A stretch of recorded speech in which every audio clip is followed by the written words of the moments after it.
Well, good day to you, and welcome to Journey of a Small Filmmaker Part 17. Today I'm coming to you from a small part of the renowned paper factory.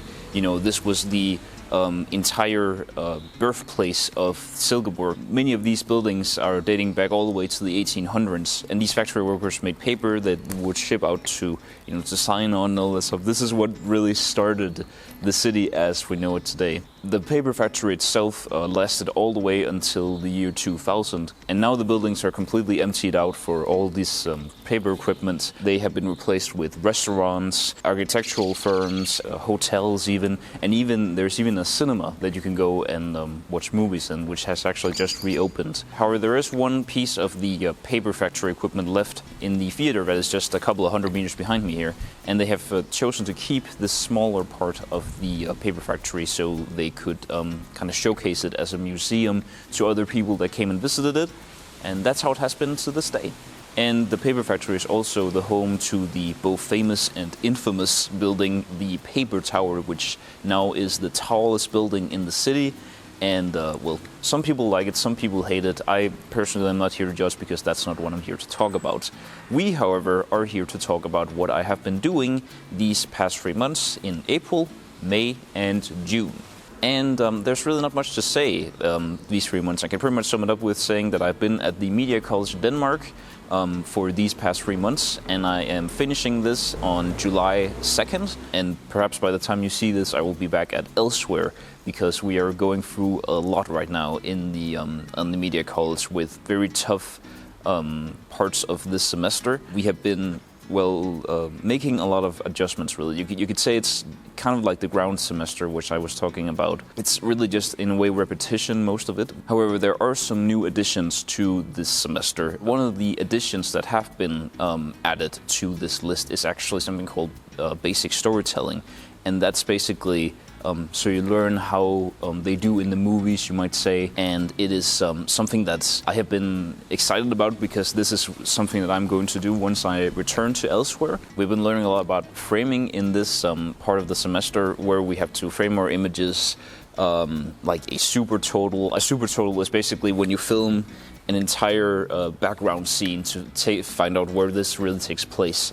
And then you can go a little nearer, and then it's called a half total, and then you have a near shot, you know, where some interviews might take place. Then you have completely near the eyes. That's called an ultra near. So it kind of sets the expectation of what kind of character you're filming when you, depending on how far or how close you're filming them. Another thing we learned about was montages, what kind of montages they are, American montages and Russian montages, and how they basically intercut together in a way. And there's even a French term for a montage, but that's really not used as much as the other two with the Russian and the American term of a montage. And another thing that we're doing, well, you can say we're doing this by the time that I'm filming this, and that's called journalism. And right now we have basically turned the entirety of the media college into a television station. Every day for the next 4 or 5 days we have to go out and make some stories. Some of these stories are classic news stories where you take a subject and talk about it, and you have an expert who also talks about this issue maybe, and another researcher who are an expert on it, and then somebody like a politician whom we want to do something about it. It's something like that we want to do. And also we're making some social media stories, like Facebook stories, where you don't really talk over, you really just put text on the screen, and it kind of speaks for itself really. And also what we have been doing is something called innovative media, where you could make either a website to showcase something that you thought was incredible in technology, you know, such as I like gimbals, and I like drones and microphones even, and something that you really thought was exciting. Or you could also make a Facebook video for something called "This Pisses Me Off." And this is a strange thing where you have to make a video of yourself talking about what really pisses you off in life. And I don't think that's what I picked, but if I did, then it will appear on the screen right here. Like I said, I have no idea what I'm picking because I'm filming this before this segment is actually happening. On the personal side of things, where what I've been doing in projects, and that's not really a lot to be honest, I have released some more nature ambience videos, and I have also released a new cooking video, and maybe 2 cooking videos by this point. And the reason I was doing that was because the first one was really positively received. And that's really what I've been doing these days because, you know, school is taking up a lot of my personal projects at the time. And about those innovative media things, actually, that reminds me I've actually purchased a lot of new things for both this series and the other projects that I'm making. And that's obviously to upgrade, you could say, but also because a lot of the old equipment that I have is starting to fail. So I have been spending a lot of my returned tax money from the government. And so I'm going to present some of them to you right now.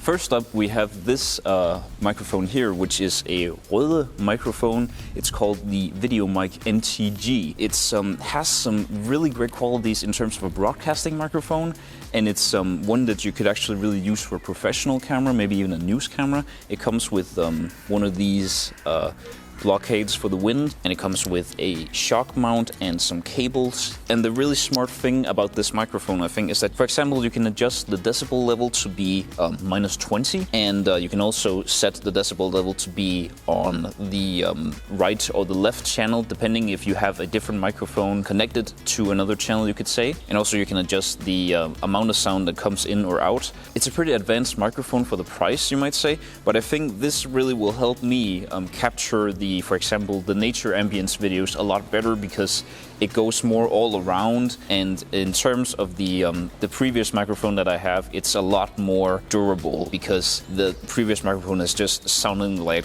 complete trash. If I have to say so myself. This one is a little bit more robust, so I am hoping to use this a lot more in the future. It just started to rain, so I had to move a little bit closer, but that's all right here.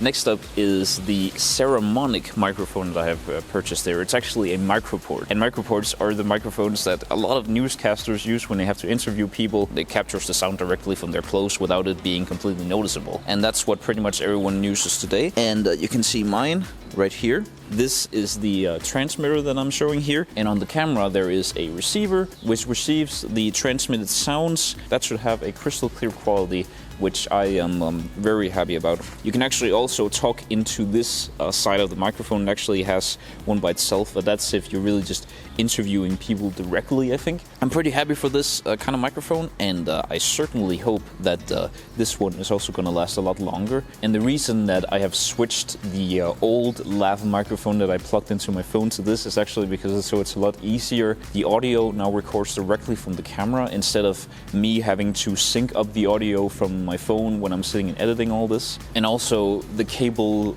in my pocket gets bent all the time, and it makes it sound completely terrible. And just recently it actually started to go incredibly bad, and I can't get sounds out of it at all, and my phone is starting to spaz out because of it and the whole thing, so it is so much easier than this previous solution. And now, because Mads apparently did not record this part of the video in English, here's a somewhat abridged translation of what he did say about the segment in the Danish version.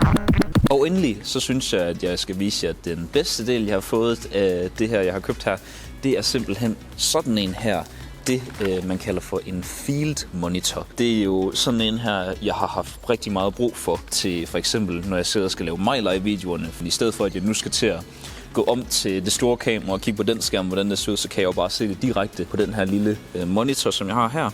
Og den er utrolig klar, kan man sige. Den har nogle indstillinger, blandt andet farve og lys, og så har den også nogle waveform-indstillinger, som jeg kan vise. Jeg har ikke rodet så meget med både monitoren selvfølgelig, men også alt det andet her. Jeg har ikke rodet så meget med det endnu, men for de indstillinger, jeg har fået gjort noget ved, der synes jeg, at den virker utrolig fin. Dog så kan jeg ikke helt få den her endnu til at vise 4K-opløsningen på mit kamera her, også selvom den faktisk er designet til det. Men jeg har også købt nogle ekstra batterier til den, sådan så at det er dem, der passer til det, og jeg også kan se det samtidig med, når det er, at jeg sidder og filmer direkte på mig, eller om jeg skal filme noget andet helt aldeles. And that will be it for this roundup of Journey of a Small Filmmaker. I have a little special announcement to say right before I go, and that is that I just passed 100 subscribers on YouTube, which I am incredibly happy about. And I thank you for those fans who actually subscribe to me. And this is actually the first time I'm asking about this, but if you like what you see here in my video, then you can always drop a like or even subscribe if you want to see something more like this. I promise you I won't disappoint as much as I think, because there's some good times coming in the future, I can promise you that. I certainly hope you will be following my entire journey here as a filmmaker. So thank you all for watching this video, and I will see you in September.